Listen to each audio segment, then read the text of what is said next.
여러분 귀신을 믿으시나요? 과학이 발달한 지금도 우리 주변엔 설명할 수 없는 기이한 일들이 가득합니다. 하지만 상상해 보셨나요?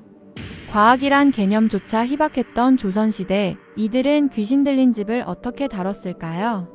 무당을 불러 구슬하는 흔한 방법 말고 왕실의 관료들이 직접 나서서 공식 문서를 남겨가며 퇴마 작전을 펼쳤다는 충격적인 사실. 오늘은 여러분의 상식을 뒤집어 놓을 충격적인 지식을 알려드릴게요. 조선 왕조실록에 기록된 가장 기이하고 흥미로운 귀신 들린 집 퇴마 실화 속으로 함께 들어가 보시죠. 이 이야기는 단순한 미신이 아니라 500년 조선의 지배 계층이 귀신을 어떻게 정의하고 통제하려 했는지 보여주는 살아있는 역사적 증거입니다. 이야기는 17세기 숙종대 조선의 수도 한양, 그것도 궁궐 근처 양반촌에서 시작됩니다. 당시 한 고위 관료의 집, 이른바 흉가로 소문난 곳이었습니다. 이 집은 팔려고 내놔도 아무도 사지 않고 세를 주려 해도 들어오는 사람마다 이상한 소리와 그림자가 보인다며 도망치기 일쑤였죠. 이 소문은 꼬리에 꼬리를 물고 한양 전체를 공포에 떨게 만들었습니다. 당시 사람들의 입을 통해 전해진 이야기를 들어보면 밤마다 집안에서 정체를 알 수 없는 울음소리와 함께 마치 수백 명이 웅성거리는 듯한 소리가 들렸다고 합니다. 어떤 날은 마치 기와지붕 위를 누군가 뛰어다니는 것처럼 쿵쾅거리는 발소리가 들리다가 갑자기 집 전체가 얼음장처럼 차가워지기도 했다고 기록되어 있습니다. 사람들은 이곳을 도깨비집 혹은 귀신 들린 집이라 부르며 가까이 가기를 꺼렸습니다. 이 흉가의 소문은 단순한 이웃 간의 험담 수준을 넘어 왕의 귀에까지 들어가게 됩니다.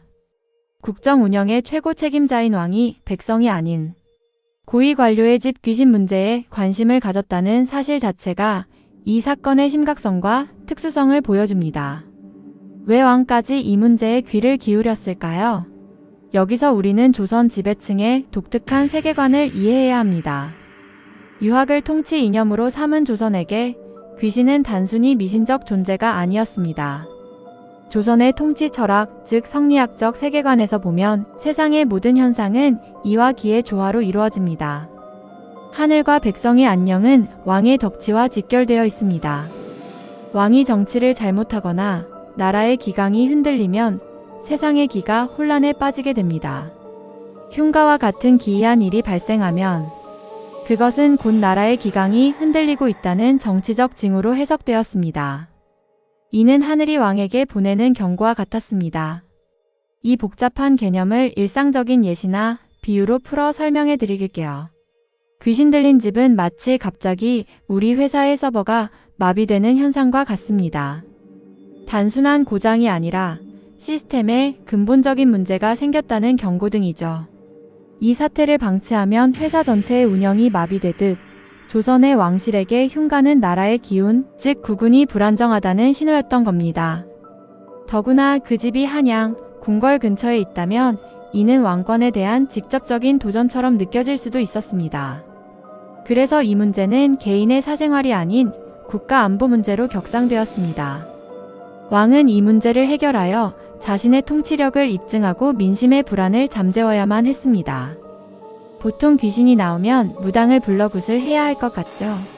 하지만 사대부, 즉 유학자들은 무당의 굿을 경멸했습니다.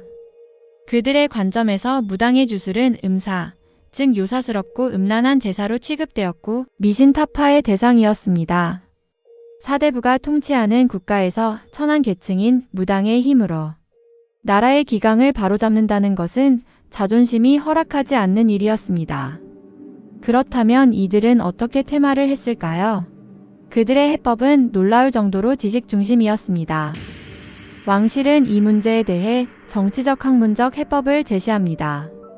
귀신을 쫓아낼 사람으로 당대의 학식이 가장 높고 도덕적으로 흠잡을 데 없는 고위 유학자를 임명했습니다.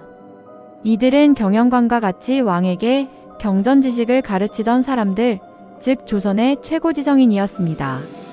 이들은 왕의 명을 받아 흉가로 향하는 것 자체가 국가적 임무였습니다.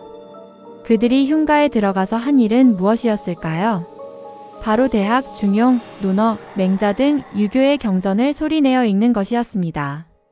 이들은 귀신을 물리치는 도구로 부적이나 칼 대신 책과 지식을 사용한 것입니다.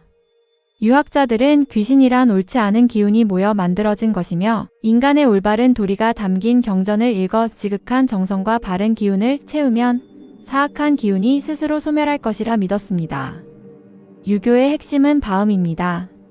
바른 도리와 바른 마음가짐이 세상의 모든 사악한 것을 이겨낸다는 신념이었죠.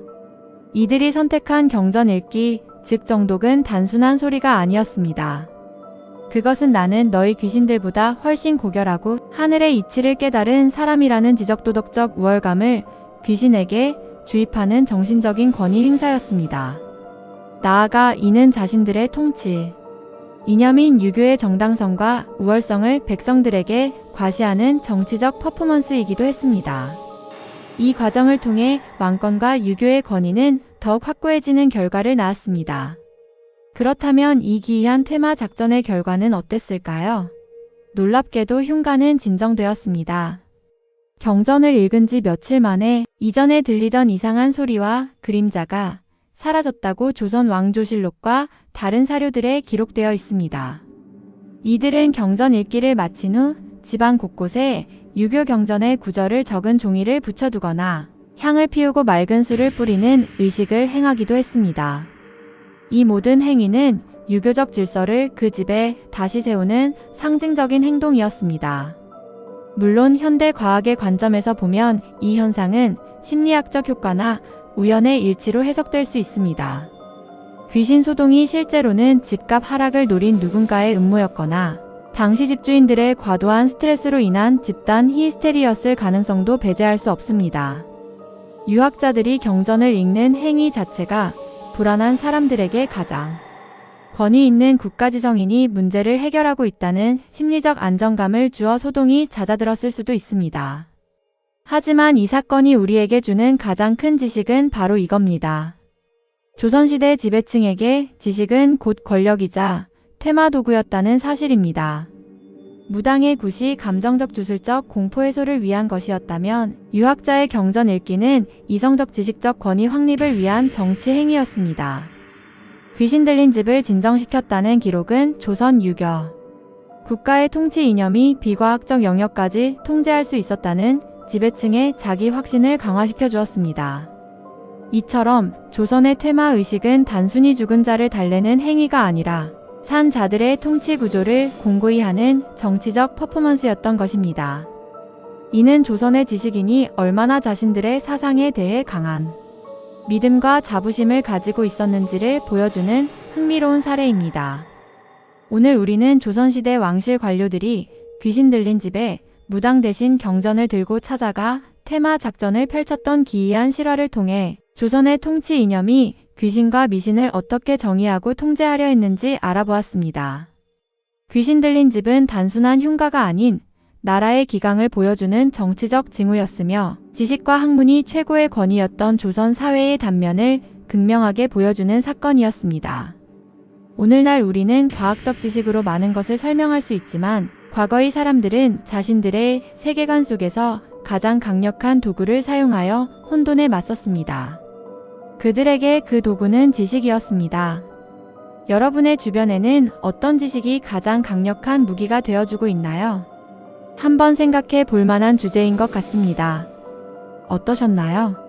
단순한 역사 이야기가 아니라 지식이 곧 칼이 되고 방패가 되는 흥미로운 세계였죠. 오늘 영상이 재미있고 유익했다면 구독과 좋아요로 여러분의 지적 호기심을 지지해주세요. 다음번에는 더욱 충격적이고 흥미로운 역사적 지식을 가지고 돌아오겠습니다. 알림 설정 잊지 마세요.